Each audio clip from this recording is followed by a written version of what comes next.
Hello friends and welcome to my YouTube channel library of education में, जहां आज मैं आपके सामने एक बहुत ही इम्पोर्टेंट टॉपिक लेकर आया हूं। फ्रेंड्स, इस टॉपिक का नाम मोहम्मद गोरी पार्ट 3 है। फ्रेंड्स, मोहम्मद गोरी पार्ट 2 में मैंने आपको 1192 के तराइन के मैदान तक बताया था, जिसमें पृथ्वीराज चौहान की मृत्यु हो गई थी और मोहम्मद गोरी की विजय हो गई थी। फ्रेंड्स, आज मैं आपको उसकी आगे की हिस्ट्री बताऊंगा, पर उससे पहले मैं आपको कुछ इम्पोर्टेंट जानकारियां बताऊंगा। फ्रेंड्स, मोहम्मद गोरी पार्ट 3 में मैं आपको बताऊंगा कि मोहम्मद गोरी ने कैसे इस्लाम धर्म का विस्तार किया और उसकी मृत्यु का रहस्य क्या था। हेलो फ्रेंड्स, मेरा नाम शिवम है और आज मैं आपको मोहम्मद गोरी पार्ट 3 से रिलेटेड कुछ बहुत ही इम्पोर्टेंट फैक्ट्स बताऊंगा। सो फ्रेंड्स, अति प्राचीन बहुत पुराना धर्म हिंदू और बौद्ध धर्म ने विश्व को अमन और शांति के रास्ते पर चलने का रास्ता दिखाया और इसे पूरे एशिया के लोगों ने प्रेम भाव से स्वीकार किया और समाज के लिए वैदिक, भौतिक और यांत्रिक विकास पर ध्यान केंद्रित किया, जिसके कारण भारत को सोने की चिड़िया कहा जाता था। फ्रेंड्स, बहुत साल पुराना ये जो हिंदू और धर्म है बहुत साल से चला आ रहा है। हिंदू और बौद्ध धर्म ने ये पूरे एशिया महादेश को अमन और शांति के रास्ते पर चलने का रास्ता दिखाया और उनका ध्यान वैदिक, भौतिक और यांत्रिक विकास पर ध्यान केंद्रित करने के लिए शक्ति दी। फ्रेंड्स, पर आज मुझे दुख के साथ कहना पड़ रहा है कि एक मोहम्मद गोरी नामक एक लुटेरा आया, जिसने पूरे भारत को लूटा और एक नया धर्म, इस्लाम धर्म का विस्तार किया अपने बुद्धि बल से। फ्रेंड्स, ये बहुत दुखद बात है कि मोहम्मद गोरी, जिसने पूरे भारत को लूटा और इस्लाम धर्म का विस्तार किया। फ्रेंड्स, पर इतनी बड़ी कामयाबी के पीछे मोहम्मद गोरी ने अपना अधिक समय युद्ध के मैदान में अपनी जान की बाजी लगाता रहा और उसके अंतिम समय का अंत भी युद्ध से ही होगा। फ्रेंड्स, हमने अब तक आपको जो गोरी के बारे में बताया वह साम्राज्य विस्तार करने की एक कड़ी थी, जो तराइन के युद्ध के मैदान में हमेशा के लिए पृथ्वीराज चौहान के अंत हो जाने के बाद हमेशा के लिए समाप्त हो गई। पर फ्रेंड्स, केवल पृथ्वीराज चौहान के मर जाने के बाद, पृथ्वीराज चौहान के मृत्यु के बाद मोहम्मद गोरी का शासन चलाना या अस्थायी रूप से इस्लामी व्यवस्था को विस्तार देना आसान नहीं था। वैसे तो फ्रेंड्स, भारत में कई बाहुबली हिंदू राजा थे, पर जिसमें जयचंद, फ्रेंड्स ये नाम याद रखिएगा, ये इंडियन हिस्ट्री में बहुत इंपॉर्टेंट नाम है। फ्रेंड्स, जयचंद एक महाशक्तिशाली राजा था, जिसका साम्राज्य भारत के एक बहुत बड़े भूभाग पर विस्तार था। वैसे तो फ्रेंड्स, पृथ्वीराज चौहान के साथ जो तराइन का दूसरा युद्ध लड़ा गया था, उसमें जयचंद मोहम्मद गोरी के साथ थे। सो फ्रेंड्स, जो 1192 में 1192 में तराइन का युद्ध हुआ था, जिसमें पृथ्वीराज चौहान मोहम्मद गोरी के साथ लड़े थे, उसमें जयचंद मोहम्मद गोरी के साथ थे। और फ्रेंड्स, इस युद्ध के बाद जब पृथ्वीराज चौहान परास्त हो गए थे, तो इस युद्ध के बाद जयचंद और मोहम्मद गोरी में मैत्री संबंध थे, लेकिन दोनों के बीच वैचारिक मतभेद भी थे। दोनों के बीच सत्ता के लिए वैमनस्य की भावना थी और दोनों को दिल्ली का तख्त चाहिए था। दोनों की नजर दिल्ली के तख्त पर थी, पर मोहम्मद गोरी ने अपने मंसूबे को कामयाब करने के लिए कन्नौज के राजा जयचंद को चंदावर के मैदान में युद्ध का निमंत्रण दे डाला, या यूं कहें कि जयचंद पर आक्रमण कर दिया। फ्रेंड्स, अब यहाँ पर आपको जयचंद के बारे में संक्षिप्त में जानना पड़ेगा, बारीकी से जानना पड़ेगा। फ्रेंड्स, जयचंद इंडियन हिस्ट्री में, भारतीय इतिहास में एक कलंकित नाम है, क्योंकि फ्रेंड्स जयचंद ने अपने ही पुराने रिश्तेदार या उनके खुद के दामाद पृथ्वीराज चौहान को एक विदेशी मुल्क के मुसलमान लुटेरे मोहम्मद गौरी के साथ मिलकर बुरी तरह से मरवा दिया था। फ्रेंड्स, ये मुख्य कारण बना हिंदुओं के पतन का, ये सबसे बड़ा कारण था। फ्रेंड्स, जयचंद भारतीय इतिहास में एक गद्दार था, जिसे भारतीय इतिहास में विभीषण भी कहा जाता था। फ्रेंड्स, जयचंद जैसे हिंदू राजाओं पर ही ये लोकोक्ति बनी है कि घर का बेदी लंका ढाए।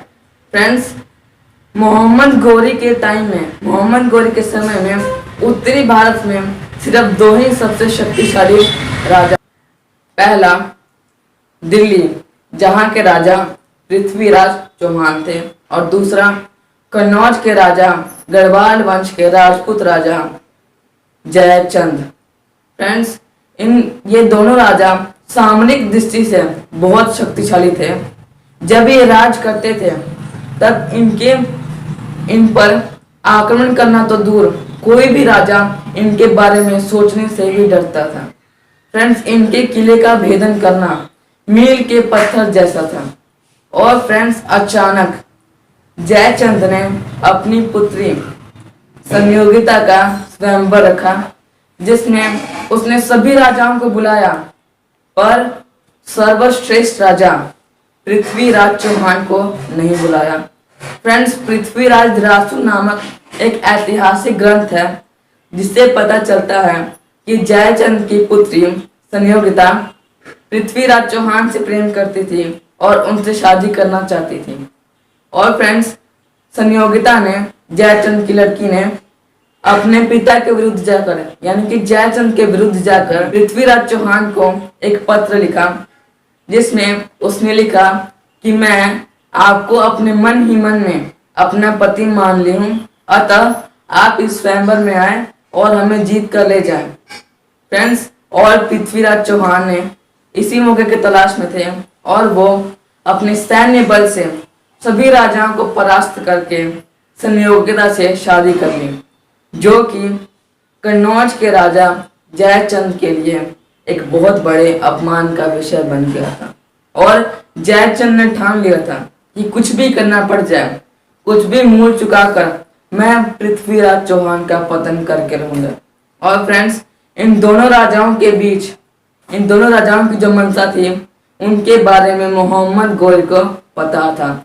फ्रेंड्स, ये कितनी इंटरेस्टिंग बात है कि मोहम्मद गौरी को पता था कि इन दोनों के बीच क्या चल रहा है, क्योंकि फ्रेंड्स उसी टाइम मोहम्मद गौरी का पृथ्वीराज चौहान ने 1191 में तराइन के युद्ध में बुरी तरह से हराया और उसका अपमान किया और भागने पर मजबूर कर दिया, जिसका फायदा मोहम्मद गौरी ने उठाया, क्योंकि उसका अपमान हुआ था और अपमान का बदला उसने लेना था। इसलिए उसने जयचंद को अपना मित्रता का प्रस्ताव भेजा और जयचंद ने उसकी मित्रता का प्रस्ताव स्वीकार कर लिया। यहाँ पर यह नीति लगाई गई कि सांप भी मर जाए और लाठी भी ना टूटे। फ्रेंड्स, जयचंद की सोच थी कि अभी तक जितने भी लुटेरे आए, मुसलमानी लुटेरे आए, जैसे मोहम्मद बिन कासिम, महमूद गजनवी जैसे महान लुटेरे आए और उत्तरी पश्चिमी क्षेत्र को लूटकर वापस अपने देश चले गए, वैसे ही गौरी भी वापस चला जाएगा। पर फ्रेंड्स, गौरी की सोच कुछ और थी और जयचंद की सोच कुछ और थी।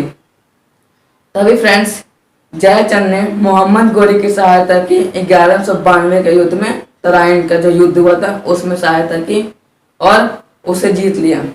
और फ्रेंड्स, जयचंद सोच रहा था कि अगर पृथ्वीराज चौहान की मृत्यु हो जाएगी तो जयचंद का पूरे भारत पर चक्रवर्ती का ताज स्थापित हो जाएगा।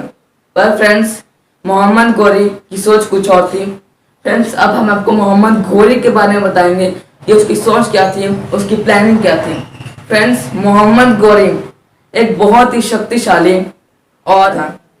फ्रेंड्स, मोहम्मद घोरी अपने साम्राज्य का विस्तार करने के लिए, इस्लाम धर्म का विस्तार करने के लिए अब गजनी से निकला था भारत की ओर, और उसे तो अपने साम्राज्य और अब इस्लाम धर्म का विस्तार करना था, जो वो अपने बुद्धि बल से और अपने शक्ति बल बुद्धि से कर रहा था।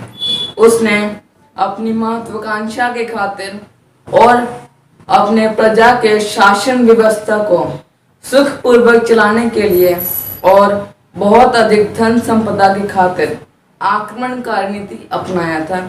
पर फ्रेंड्स, अपने गुरु के आदेश के लिए इस्लाम धर्म को विस्तार करने के लिए बल, बुद्धि और प्रेम की भी नीति अपनाई थी। फ्रेंड्स, उस समय में पूरे एशिया महादेश में हिंदू और बौद्ध धर्म का बोलबाला था।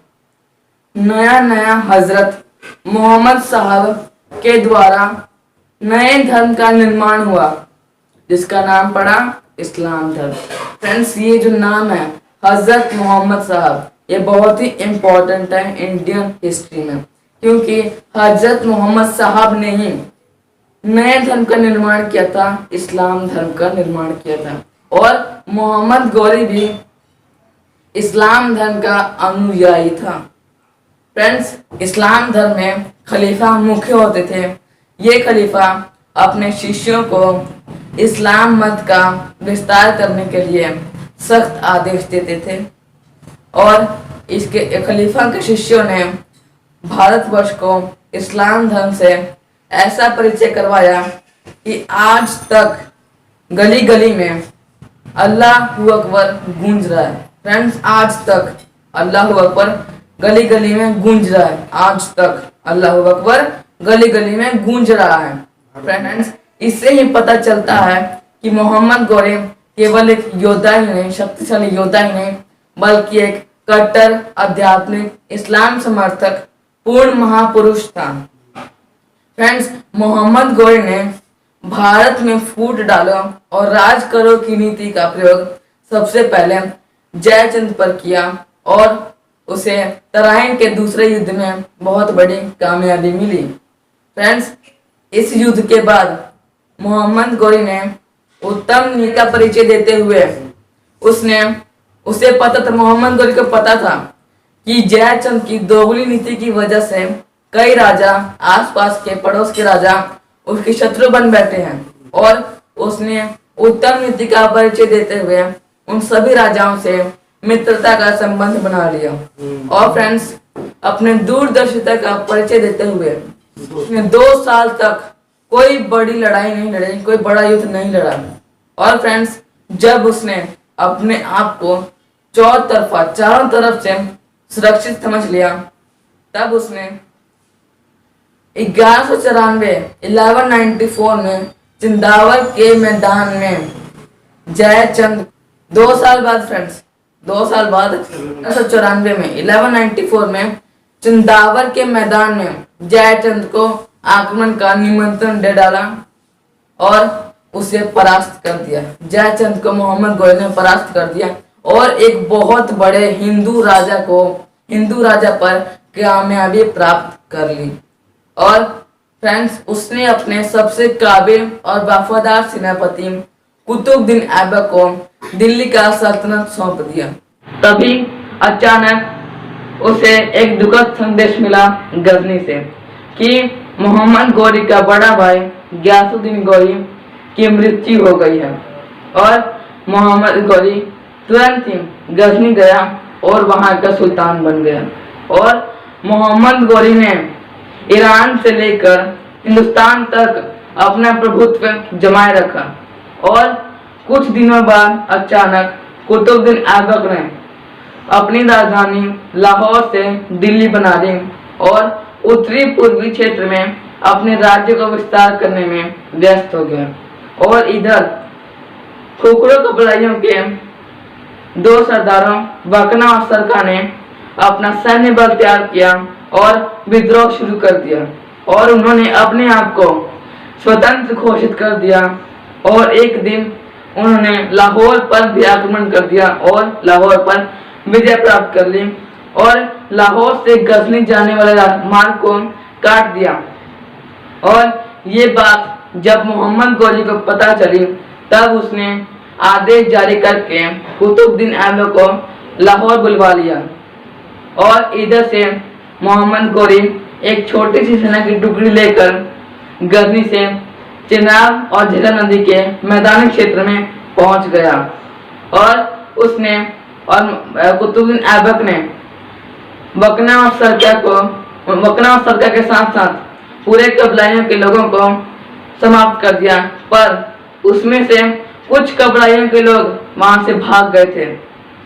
और फ्रेंड्स, जब मोहम्मद गौरी ने वहां के कबीलाइयों को समाप्त कर दिया तब मोहम्मद गौरी कुछ दिन वहीं रुका, वहां के वर्ण व्यवस्था को ठीक किया और जश्न मनाया और 1206 में उसने गजनी जाने की यात्रा प्रारंभ की और कुतुबुद्दीन ऐबक को दिल्ली वापस भेज दिया।